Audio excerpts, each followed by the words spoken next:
Olha, muito obrigado, Mike, pela introdução e apresentação. Eu vou só começar falando que a gente teve um pequeno desfalque, né? O Matheus não vai conseguir entrar, participar conosco devido ao imprevisto, mas a gente vai seguir com esse painel e ainda trocar ideias sobre esse tema que está cada vez mais quente aqui, né, em todos os lugares. Então, fazendo uma rápida autodescrição, né? Eu sou um homem branco, de cabelo castanho escuro, curto, barba, uso óculos com armação preta, estou usando a camisa azul marinho com o logotipo da XConf, e ao fundo tem uma parede amarela e branca com alguns quadros e um estante preto de livros.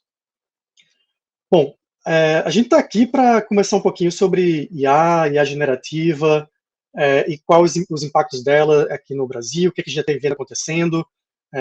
Eu acho que tem excelentes experiências que a gente tem aqui para compartilhar. E aí eu gostaria, para começar esse papo, né, puxar o Jimmy para falar um pouquinho do que ele vem trabalhando, né, qual é o projeto que ele está trabalhando hoje e como é que a IA está se encaixando e como é que está ajudando nessa construção aí. Eu sou Jimmy, eu também sou um homem branco, tô usando um bigode agora, uso óculos, estou numa sala, tem uma parede azul, outra branca, alguns livros ali atrás. Eu sou fundador da Filmeiro, né, que é uma editora dedicada a jogos analógicos aqui em Salvador, e sou criador desse projeto que chama SalCity. Ele começou, é um universo, né, distópico, uma fantasia baseada na própria cultura soteropolitana, então a gente representa vários elementos da nossa cultura, desde expressões populares, lugares, personalidades, e a gente utiliza a IA porque a gente transformou esse universo num card game, e a gente usa a IA para poder ilustrar esse card game, né, essa realidade fantasiosa, fantástica de Salvador. E tem ajudado bastante o projeto. A gente conseguiu fazer esse último ano mais de 300 cartas, então a gente lançava todo dia carta, era uma rotina muito intensa de produção e seria muito difícil fazer isso sem recursos, já que a gente é um projeto 100% independente e sem apoio e sem a tecnologia auxiliando a gente, por exemplo. Excelente, olha, a criatividade diretamente aplicada, não só no mundo virtual, mas se transformando em algo físico, né? E também conosco está o Guilherme Silveira, ele é cofundador da Alura, a maior ecossistema de ensino e tecnologia que a gente tem no Brasil. Acho que muitas pessoas já utilizaram de tecnologia, né, já utilizaram a Alura, né, ou algum dos seus conteúdos ao longo desses mais de 10 anos. E aí, gostaria de convidar você, Guilherme, a falar um pouquinho da sua experiência dentro da Alura, ou também fora da Alura, né, de uso de IA no seu dia a dia hoje, como é que você vê esse novo cenário de oportunidades? Ricardo, obrigado pela chamada, né, para poder participar aqui hoje. Pessoal, eu sou uma pessoa branca, cabelos bem curtos, preto, grisalho, e estou na casa dos meus pais, que aí eu deixo na imaginação de todos nós, da casa de pais e mães, etc. A gente tem utilizado dentro da Alura, né, pensando a Alura como uma plataforma de aprendizado de tecnologia que a gente possui online, de duas formas a inteligência artificial, que eu acho que são bem bacanas, que eu acho que contempla um pouco da visão e dos desafios, dos dilemas internos que eu sofro com a inteligência artificial. Uma é pensar no ser humano como máquina, como produtividade, que é, né, capitalismo na veia, vamos produzir mais, e não sei o que, etc e tal. Então, como é que a gente pode melhorar os nossos processos, ajudar os seres humanos a serem menos máquinas, né? Afinal, elas vão produzir mais, fazendo menos tarefas repetitivas. Então, nossos professores, nossas professoras têm dificuldade na criação de exercícios, em certas tarefas, etc e tal. Como é que eu posso ajudar essas pessoas? E tem também um outro lado, que é o lado humano, né? O lado que nos faz humanos. Então, um currículo, né? Um currículo de um curso, qualquer curso que vocês já tenham feito na Alura ou em outros lugares, é impossível que o currículo contemple a riqueza de interesses de um ser humano, né? De todo mundo que vai fazer aquele curso. Então, como é que eu posso usar a inteligência artificial para que eu possa, então, fazer algo para aquele ser humano, né? Algo que seja melhor. Eu não estou dizendo de tecnicamente customizado, personalizado para aquele ser humano. Eu estou dizendo de humanamente personalizado, né? De quais são os interesses daquela pessoa, o que engaja ela de storytelling, o que não engaja, né? Esse outro lado humano mesmo. O que a gente pode fazer por esse outro lado. Então é um dilema, porque a tecnologia está aí, ela pode ser usada dessas duas formas, provavelmente em outras formas, eu estou reduzindo, e a gente tem utilizado dessas duas formas aí dentro. Não, excelente. Então a gente tem duas visões de uso de IA em contextos distintos, né, e que já está sendo aplicado no dia a dia, né, por vocês. Como é que vocês veem hoje a colaboração, né, entre pessoas e modelos de inteligência artificial nesse processo criativo? Né? Porque não é simplesmente sei lá, pedir magicamente uma coisa vai sair da cartola, né, assim, tá aqui o resultado final. E aí você pega aquilo, excelente, vou colocar e aplicar diretamente. Então, como é que é esse processo de criação e co-criação que vocês enxergam hoje nas suas equipes?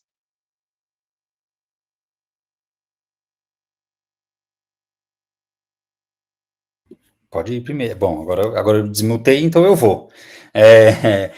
Eu acho que eu ainda não sei se eu vou responder exatamente o que você pediu, aí você me corrige, por favor. Existe um dos grandes desafios, né? Não adianta a gente disponibilizar. A gente tem um primeiro desafio que é as pessoas saberem que a ferramenta existe. Falar, não, mas é uma escola de tecnologia, as pessoas sabem.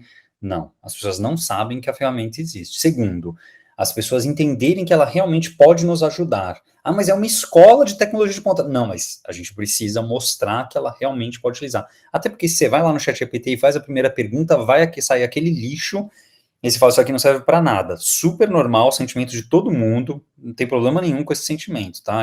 Precisa saber utilizar, é uma ferramenta, né? Pega um martelo, dá para uma criança, o resultado a gente sabe qual vai ser, né?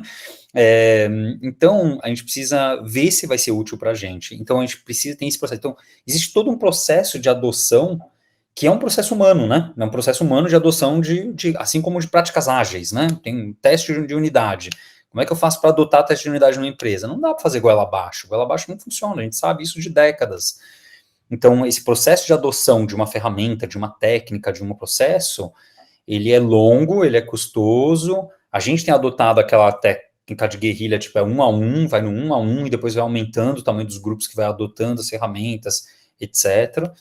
E tem funcionado. Então, eu não sei se isso responde um pouco, ou desvia um pouco, ou atende um pouco, mas é um pouco disso o desafio. No nosso caso aqui, o que a gente observa no uso constante mesmo da tecnologia é que é um processo dialógico, né? Tanto o ChatGPT ou como o Midjourney, como a gente usa, são chats. Então, tem essa estrutura de diálogo ali, que é a interface melhor para a gente interagir mesmo ali. E esse processo é como você falou mesmo, Ricardo.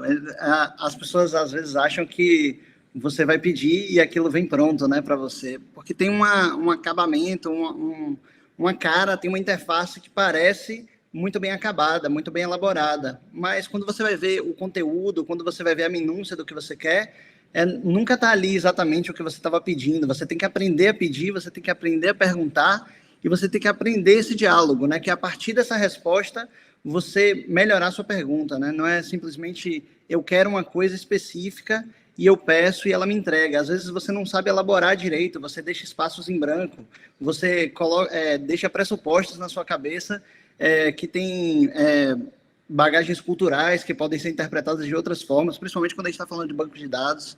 Então, a gente percebe que a gente precisa melhorar muito nossas perguntas para a gente conseguir ter as respostas satisfatórias. Na nossa média, por exemplo, para cada geração de imagem, a gente tem 70 perguntas e 70 respostas. É a nossa média aqui. Quando a gente vai ver aqui a quantidade de jobs, a quantidade de comandos que a gente dá. Então, é um diálogo extenso e a gente precisa criar essas abordagens. Aí, muita gente pensa, por exemplo, no caso da IA generativa voltada para imagens, sobre essa relação, né, que ela desenha sozinha como se ela criasse alguma coisa, né? Você não tem como pedir para uma IA imaginar alguma coisa sem você imaginar antes. Então, você precisa pensar antes, elaborar que abordagem você vai ter para poder gerar uma imagem. No nosso caso, por exemplo, a gente trabalha com imagens de coisas que são muito, muito, muito abstratas. Como é que você vai traduzir, por exemplo, lá ele? Como é que você vai traduzir Oxi em uma imagem? Imagine você traduzir uma expressão popular, idiomática, em uma imagem. Então, você não tem como pedir para a IA falar assim, me dê uma imagem aí de Oxi. Ela não consegue nem conceber isso. Então, a gente precisa criar uma abordagem na nossa cabeça, entrar em diálogo com a máquina, e aí sim a gente vai estabelecendo essa comunicação durante várias, como é com um artista também, um trabalhador. Eu também trabalho, você pede, você manda um briefing, você recebe e aí você pede as suas alterações. E esse processo vai acontecer ali com a máquina, com outra intensidade, com outro ritmo, com outra velocidade, mas acontece de alguma forma também. Excelente. E acho que vou continuar nesse tema de criatividade, de criação, do tema das imagens. Assim. O jogo que vocês estão desenvolvendo tem, como você falou há pouco, né, tem muito a ver com uma cultura muito específica brasileira. Assim. Temos a cultura brasileira e temos a cultura mais específica ainda, que tem sua própria riqueza.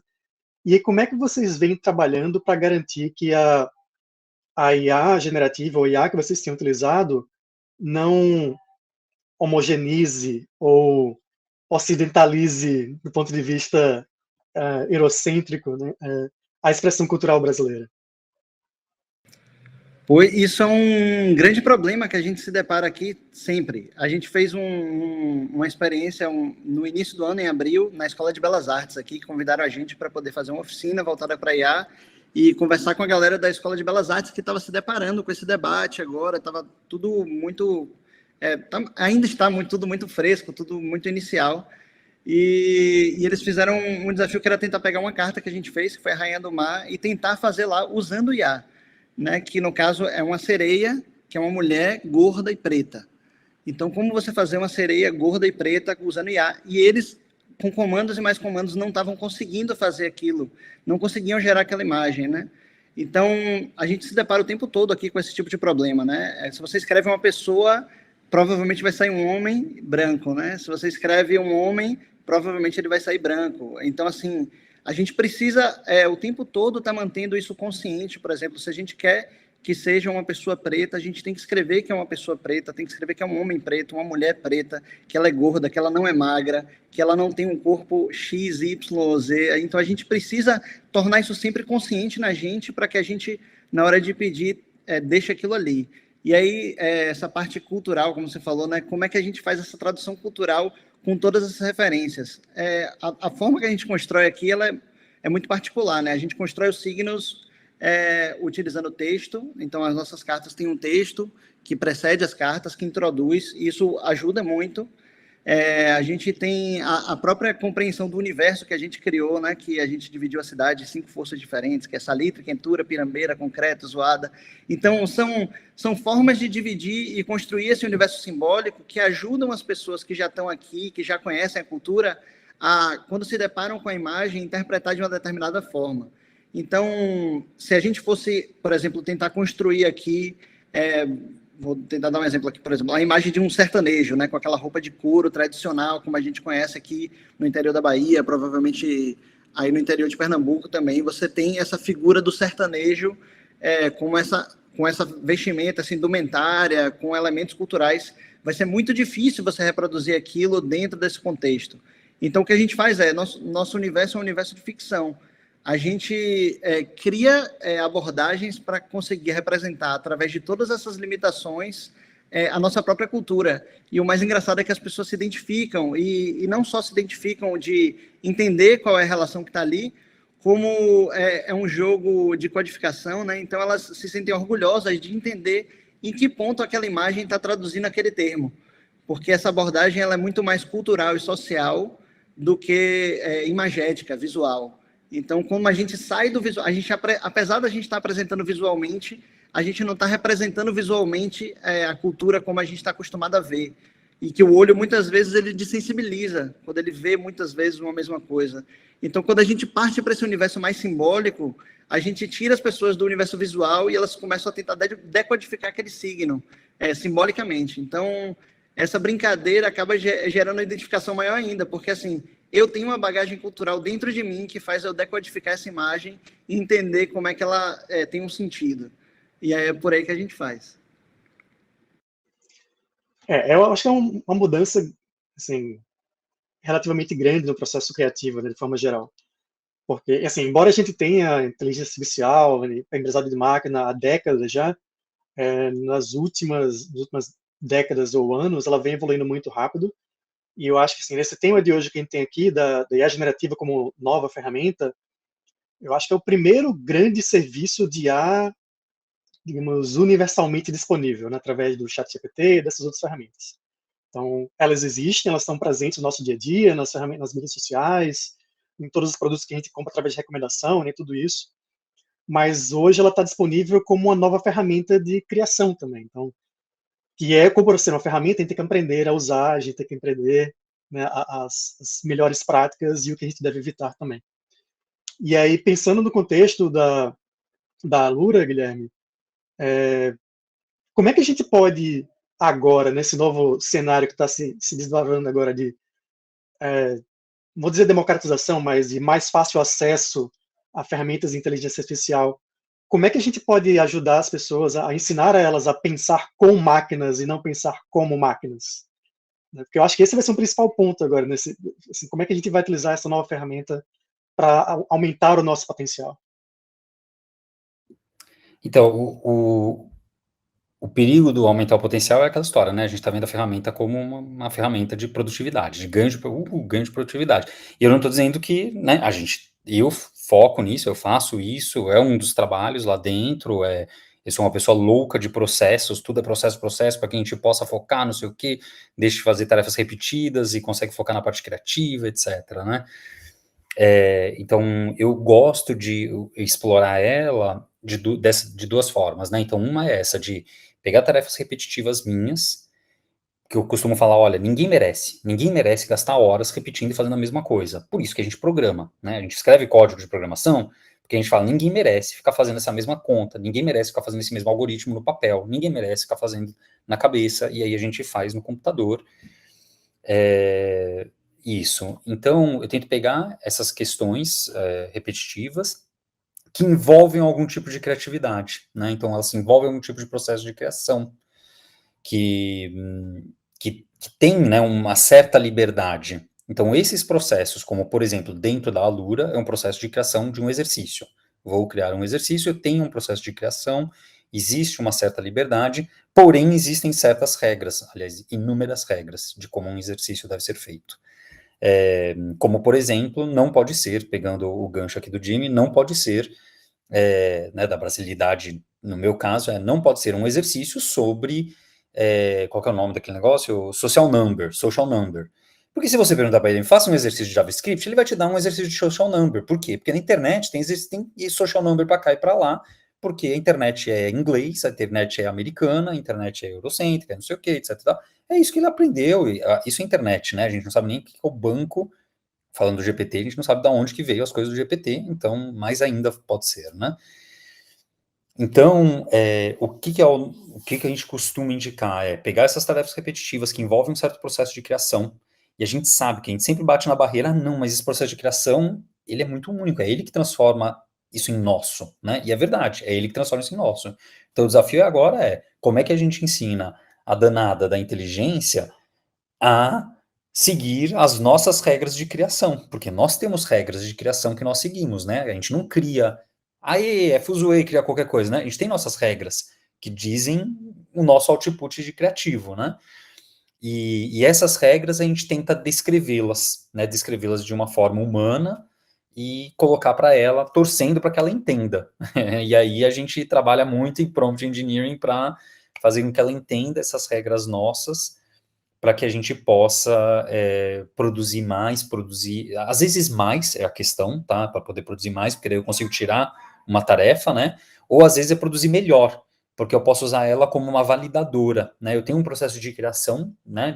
Por exemplo, de um curso, e eu tenho que validar que não foi feita certas coisas nesse curso, né? Eu não posso fazer certas coisas são muito ruins num curso, como, por exemplo, usar exemplos americanos. Estou usando exemplo americano porque é o que caiu, tá, gente?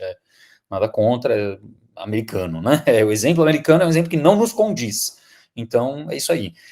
Então, não pode ter exemplo de coisas americanas, tem que ter exemplo de coisas brasileiras. Então, eu pegar um input, que é um processo criativo de um professor, de uma professora, e passar pela ferramenta para tentar validar, acelera o processo de feedback para essa pessoa criativa, né? Então, não quer dizer que vai ser 100%, que nunca vai errar, que não sei o quê, mas eu acelero o processo de controle de qualidade criativo para essas pessoas.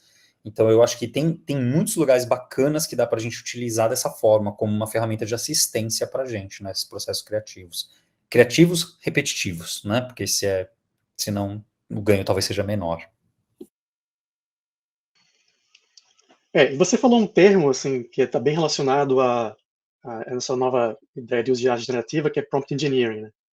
Então, para quem não começou a estudar sobre isso, a praticar sobre isso, prompt engineering é a ideia que essas instruções, né, que o Jimmy e o Guilherme estão falando, de dizer para uma IA generativa, como o ChatGPT, como o Midjourney, como, enfim, as várias outras que a gente tem disponíveis hoje, tem que ter algumas técnicas de como é que você passa a informação correta, como é que você define um contexto de que você espera a resposta, que você espera um formato de saída, que quantidade de texto, de palavras você quer na saída, você quer um texto curto, você quer um texto longo, você quer uma lista de coisas. Então, isso tudo, o conjunto de técnicas para você guiar essa construção utilizando IA generativa, a gente chama de prompt engineering. E aí vocês vão procurar na internet, vai ter alguns cursos, vai ter alguns artigos a respeito, mas é assim que a gente vem usando e criando essas novas ferramentas de IA generativa. E quando vocês têm usado essas ferramentas, assim, pode ser IA generativa, pode ser IA mais tradicional, mas que não é generativa, quais os principais obstáculos técnicos vocês têm encontrado, né, para incorporar nos projetos? Entre alguns obstáculos, digamos, culturais, de conteúdo, etc., de processo de criação, mas teve algum obstáculo técnico que vocês encontraram também?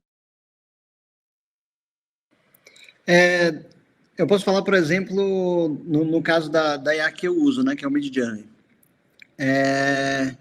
Se você olhar aqui a evolução da ferramenta, né, você pode usar ela em qualquer uma das versões que ela foi atualizada, né, versão 2, versão 3, versão 4, versão 5, 5.1, 5.2. E você percebe que ela, no seu avanço, ela vai se tornando mais realista. Então, essa ideia, por exemplo, de que a imagem se torna melhor com mais realista ela for, é um pressuposto que já foi quebrado no universo da arte há muito tempo. Né? O Renascimento já passou há muitos anos, a gente já conseguiu superar isso muito, mas independente disso, lá está ali marcado. Então, quando você vai usar uma versão mais atualizada, você vai ter imagens mais realísticas, mais presença de 3D, e isso vai criando no público e nas pessoas que estão usando essa ferramenta, e, logicamente, na predominância dessas imagens na internet, porque quando você vai gerando mais essas imagens, mais imagens com essas características existem, então você vai povoando o universo da internet desse banco com essas imagens. E as pessoas, às vezes, não pensam criticamente, quase nunca a gente vai nesse processo e vai refletindo sobre isso. Então, para mim, isso é uma barreira que está ali, que não é necessariamente técnica, mas porque faz parte daquele desenho, faz parte de uma compreensão que está ali sendo abordada. A gente tem 1000 debates, eu concordo muito com o Guilherme quando ele fala isso, que a gente precisa aprender a fazer a ferramenta entender nossas regras, né? A gente não cria as coisas do nada e as regras não estão colocadas. A gente tem uma série de embates, uma série de problemas, como você falou também, Ricardo, dos bancos, né? Você não sabe onde é que ela foi treinada, né? Com que tipo de materiais treinaram o GPT, por exemplo. No caso do Midjourney, a gente sabe de que bancos ele bebeu e sabe que são bancos que têm uma predominância de imagens europeias, americanas, e a gente tem que aprender a dialogar. A gente aqui tem as nossas próprias regras. Por exemplo, a gente não faz nenhuma referência à própria cidade. Então, a gente não faz nenhuma referência a Salvador, lugares, porque a gente sabe que isso vai direcionar para um banco de dados mais restrito e a chance de você pegar imagens com uma pregnância maior de artistas daqui é muito grande. Então, a gente faz uma escrita de prompt, nosso prompt ele segue uma lógica de roteiro tradicional. Então, a gente escreve nosso prompt seguindo uma linha de descrição do lugar, descrição de personagem, descrição de figurino e ações, por exemplo, emoções. Então, a gente escreve como escreve um roteiro, normalmente um roteiro de cinema, um roteiro qualquer, e a gente, dessa forma, a gente conseguiu chegar em alguns lugares. A gente usa a palavra-chave para poder criar um universo estético. A gente não faz, por exemplo, referência a estilos, assim, quero uma imagem estilo aquarela, estilo tal outro artista, a gente não cita outros artistas, porque, e aí muita gente vem falar assim, pô, as imagens que vocês geram tem cara de Midjourney, tem cara de IA. E a gente acha isso a melhor coisa, a coisa mais honesta a se fazer. A gente não está usando a IA para poder emular uma outra imagem, uma imagem de outro artista. Se eu quisesse que um artista fizesse, se eu pudesse que ele fizesse, eu contrataria um artista e chamaria ele para meu time. Mas a ferramenta que a gente usa é a IA e ela tem uma característica dela. Quando você processa através dela, ela tem uma característica específica e a gente assume ela, a gente coloca ela dentro da linguagem da gente. Então eu acho que são procedimentos que a gente vai aprendendo a usar para minimizar alguns danos, para compensar e para adaptar a nossa realidade, por exemplo. Eu achei muito legal, enquanto o Jimmy falava sobre esses desafios técnicos, né, que são esses desafios, são técnicos, né, e ao mesmo, são técnicos no sentido de técnica, né, de que a nossa técnica, o nosso trabalho é esse, né. Eu imagino que, eu não conheço a área, né, especificamente, nunca trabalhei, né, nessa área diretamente, mas seja um pouco do desafio que a gente tem da criação de curso, né, que a gente também parte de um papel branco, que é o Word, e vai para frente, né, os desafios clássicos de áreas criativas, e coisas que para a gente são automáticas, né, a gente tem certas características, certas regras na nossa cabeça no momento de criar algo, um curso ou algo do gênero, que é automático, tá lá, eu não preciso verbalizar, é isso, ponto final.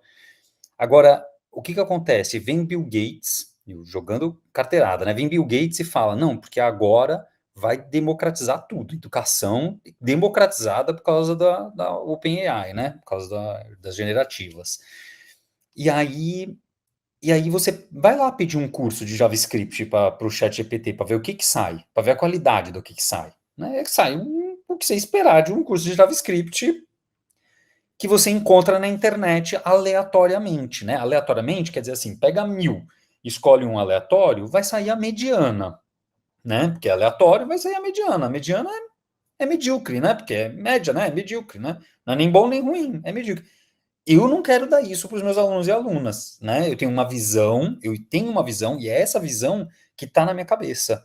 Uma visão do que é educação. Uma visão de educação, uma visão do que o meu output tem que ser de qualidade. Tem pessoas que podem discordar, não tem problema, mas dado a minha visão, dado a visão da escola, eu tenho um processo de criação que segue 1000 regras.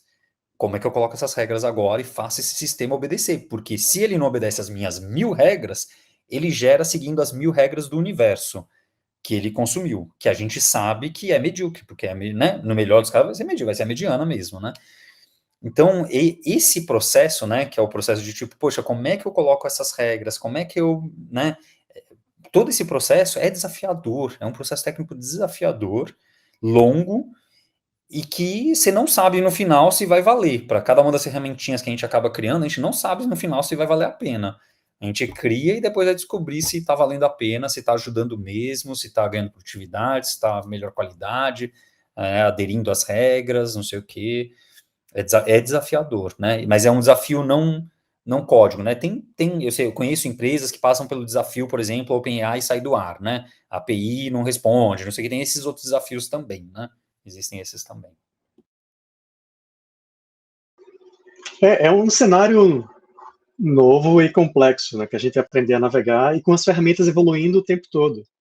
Então, desde a primeira vez que comecei a utilizar, no começo do ano até agora, as coisas evoluíram muito rápido, vão continuar evoluindo. A gente está vendo essas soluções sendo incorporadas a ferramentas do dia a dia. Então, a gente já viu anúncios da Microsoft, da própria nova versão do Windows, que vai ter isso incorporada, em vários dos seus serviços, vários dos seus programas. Então, acho que isso vai começar a ter isso vai fazer parte do dia a dia de todas as pessoas que estão hoje no mundo digital. Né, enfim, em vários níveis, em vários aspectos, isso vai fazer parte do dia a dia de cada uma das pessoas. E aí, você acha que essa nova proliferação de ferramentas de IA vai deixar a criatividade, digamos assim, mais acessível? Tipo, a gente vai ver novos produtos sendo criados e coisas sendo geradas com auxílio de IA de forma mais ampla, e como é que a gente consegue fazer uma diferenciação, né, pensando em novos produtos? Como é que vocês veem que, dado que agora todas as pessoas podem ter acesso a ferramenta tão poderosa quanto essa, que antes era restrita a laboratórios de pesquisa ou a grandes empresas, como é que vocês enxergam esse novo cenário?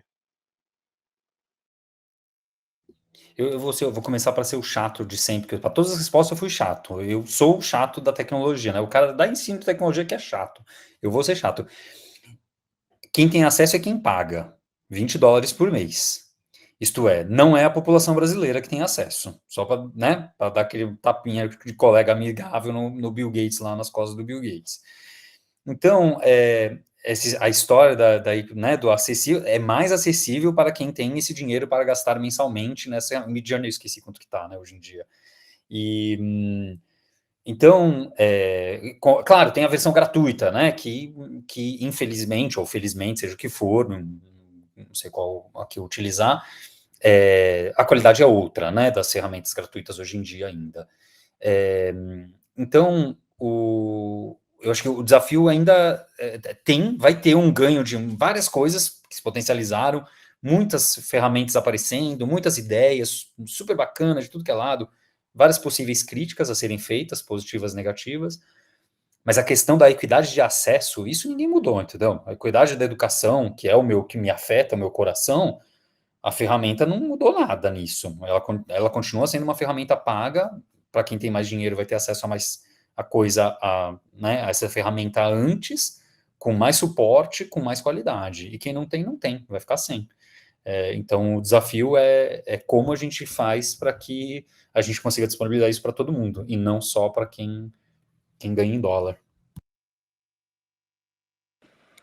No meu caso, assim, o que eu penso muito é se eu precisasse contratar o serviço de um ilustrador, por exemplo, para desenhar, isso custaria muito mais, né?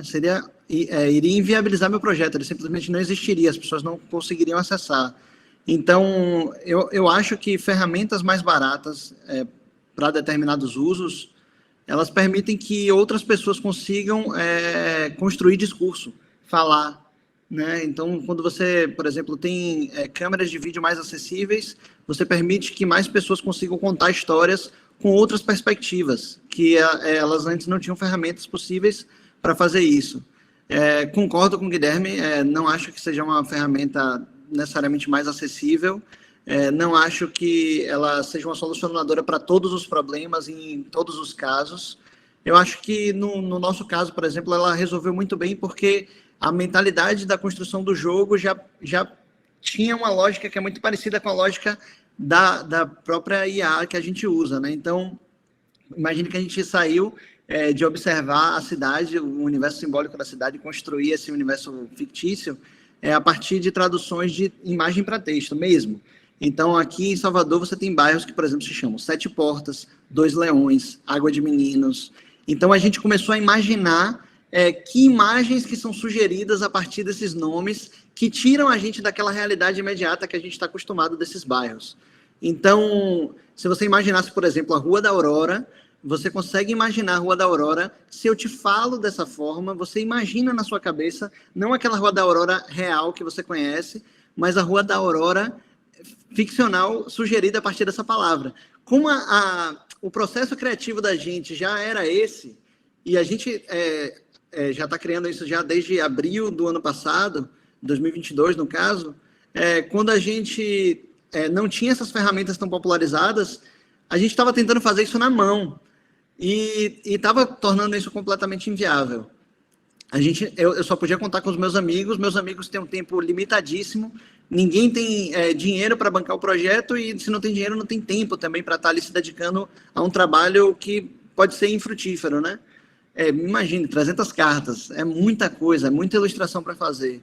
Então, como a gente já tinha essa base, quando a gente foi usar a tecnologia, foi positivo. E quando a gente começou a compartilhar isso com as pessoas, e a gente pôde manter essa dinâmica na rede, né? Que, por exemplo, a página lá, né, um filmeiro lá no Instagram, a gente tem hoje 20 mil seguidores, pouco mais de 20 mil seguidores.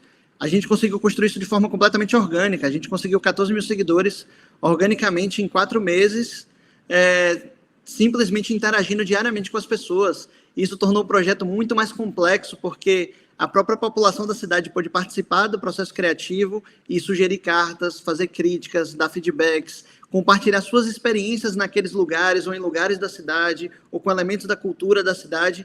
A gente enriqueceu muito mais a nossa compreensão da cidade na construção do jogo.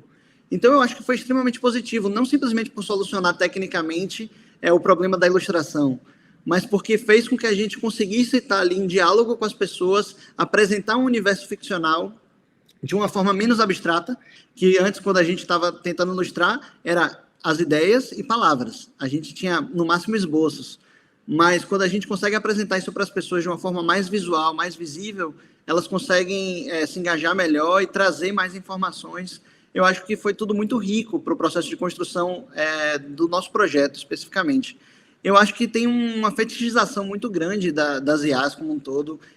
Logo quando você fala a palavra inteligência artificial, eu acho que todo o universo da ficção científica já construiu na cabeça das pessoas alguns imaginários que não necessariamente são como ela é no nosso uso que a gente tem hoje.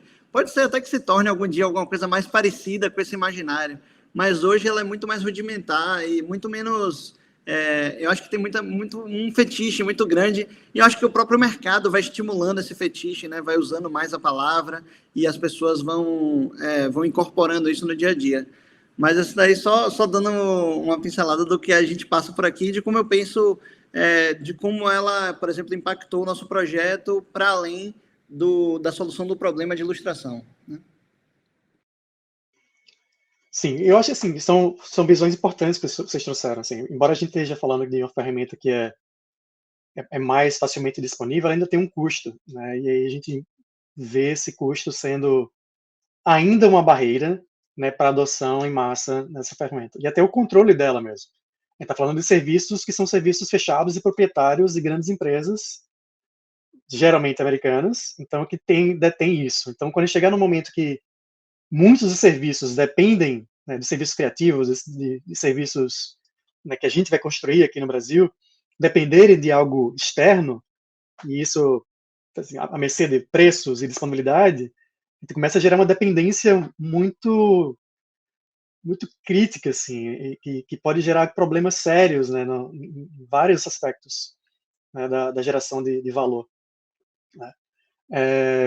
Então, nesse contexto, assim, que preocupações éticas vocês veem do uso da inteligência artificial, né, desses serviços de IA, para fins criativos, para autoria de obras, né, para construção de novos conteúdos, né, que você já tem percebido, que você já tem tido experiência? No meu caso, a gente se embate diretamente com todo esse movimento que os ilustradores estão fazendo, né, contra a IA. E eu sou super a favor do debate e sou super a favor do movimento deles. Eu acho que eles têm super razão, né, nas queixas que eles estão fazendo. A gente usa porque a gente não tem alternativa, por exemplo. Mas eu acho que é muito problemático. A gente consegue solucionar nosso problema, a gente consegue contar uma história nova, contar uma nova perspectiva sobre um lugar, interferindo na vida de pessoas, apresentar essa obra com um custo bem mais baixo, né? Imagine, né? A gente paga, sei lá, $30 por mês para o Midjourney para a gente conseguir fazer isso. E a gente consegue contar nossa história. Mas, como você falou, quando você reúne muitas pessoas contratando esse serviço, isso sendo acumulado na mão de uma empresa, isso gera um problema muito grande no mercado. Eu não vejo tanto assim tão drástico de que as pessoas vão perder seus empregos. Não, eu vejo como o Guilherme fala, como é que eu posso ajudar os professores a poder elaborar exercícios? Então, eu acho que as pessoas que já trabalham podem usar as ferramentas no seu próprio processo, como parte do processo.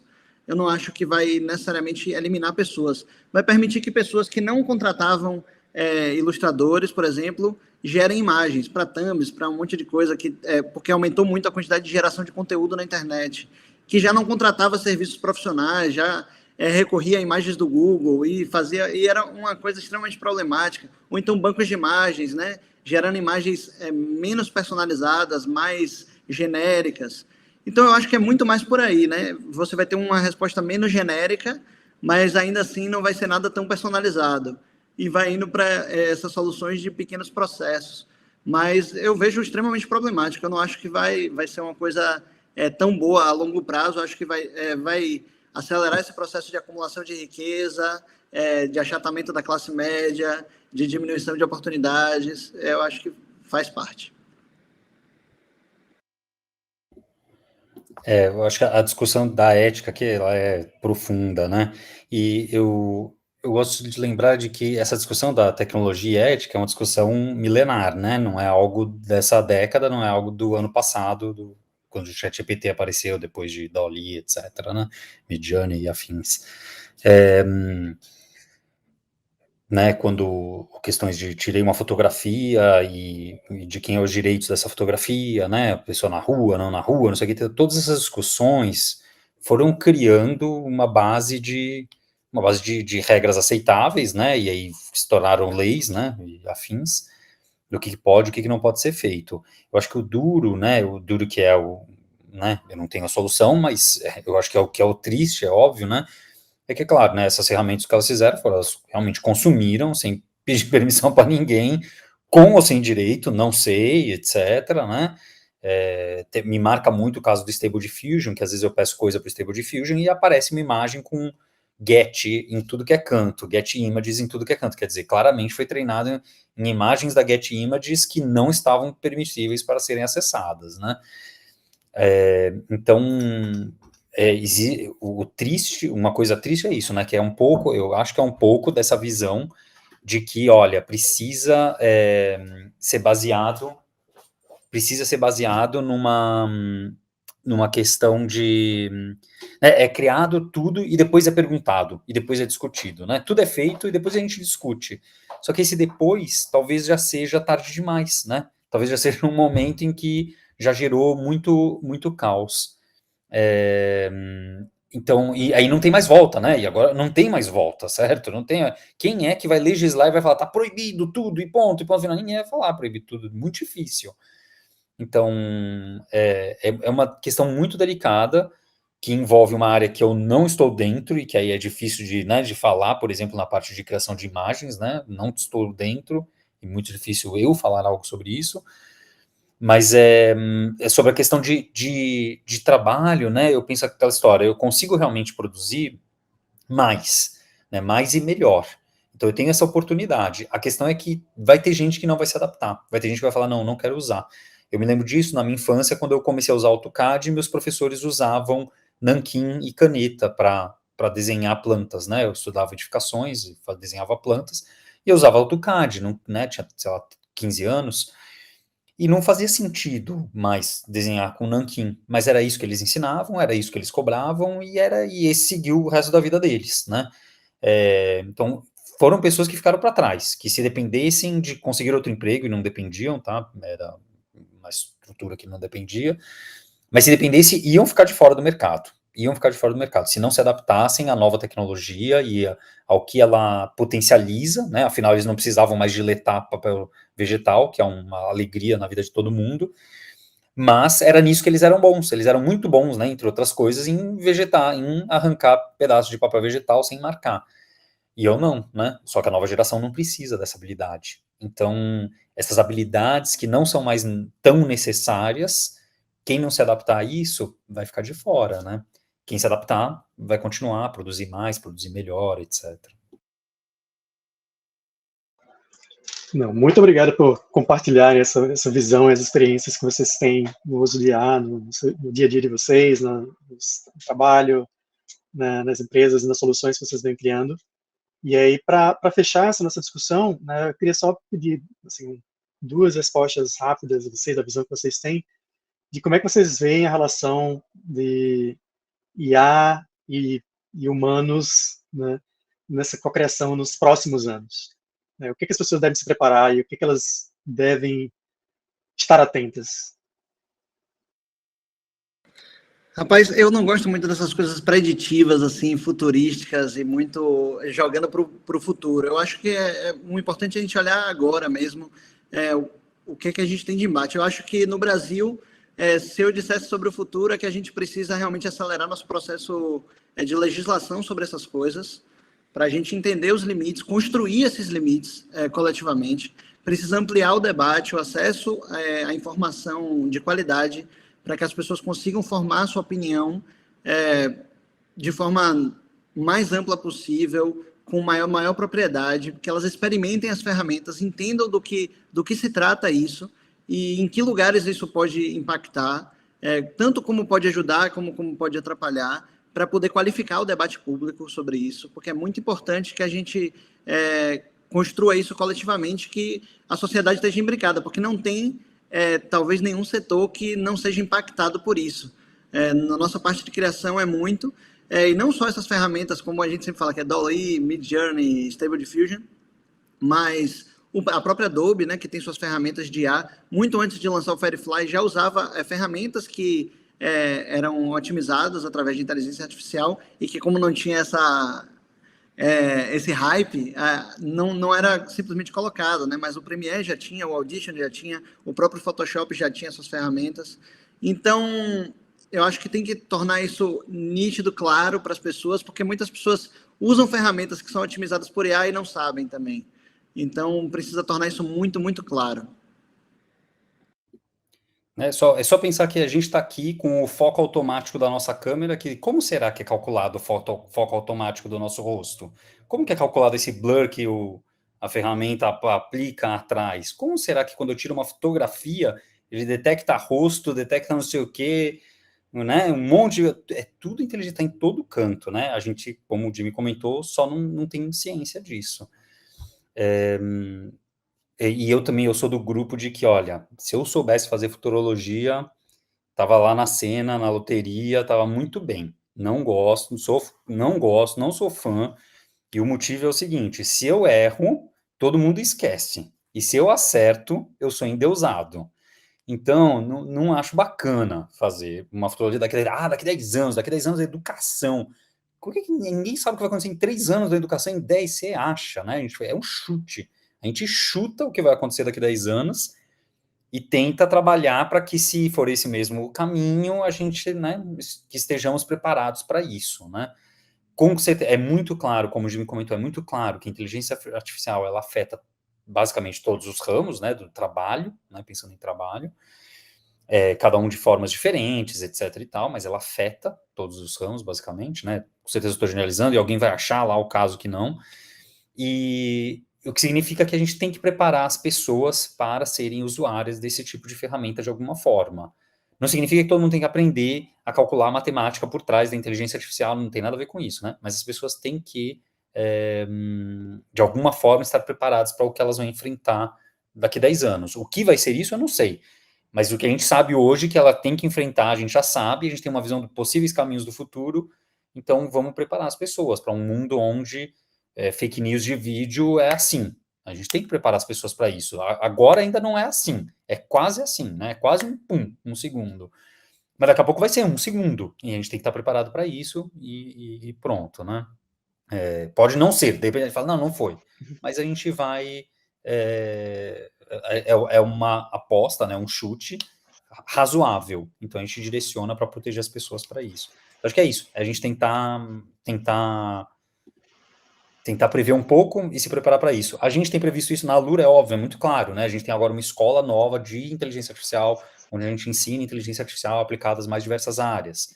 A gente faz isso, quer dizer, a gente tem uma aposta, a gente tem um chute de que isso realmente muda a forma de trabalho de todas essas áreas. Mas dizer que daqui a 10 anos ela vai estar no celular de todo mundo e ninguém mais vai ter namorado ou namorada, porque vai namorar com a IA que nem no Her, e acabar os relacionamentos, e aí depois ela vai ter a super inteligência. Aí eu não tenho a menor ideia, né? Aí entendeu? Aí sou eu, quem quer vender inteligência artificial vai falar que faz tudo. Sim. Né? Bom, Jimmy, Guilherme, muito obrigado por esse papo. Foi um papo excelente. Eu acho que a gente conseguiu discutir vários aspectos. E eu agradeço bastante a participação de vocês, agradeço bastante ao público que está aqui conosco, né, acompanhando esse painel.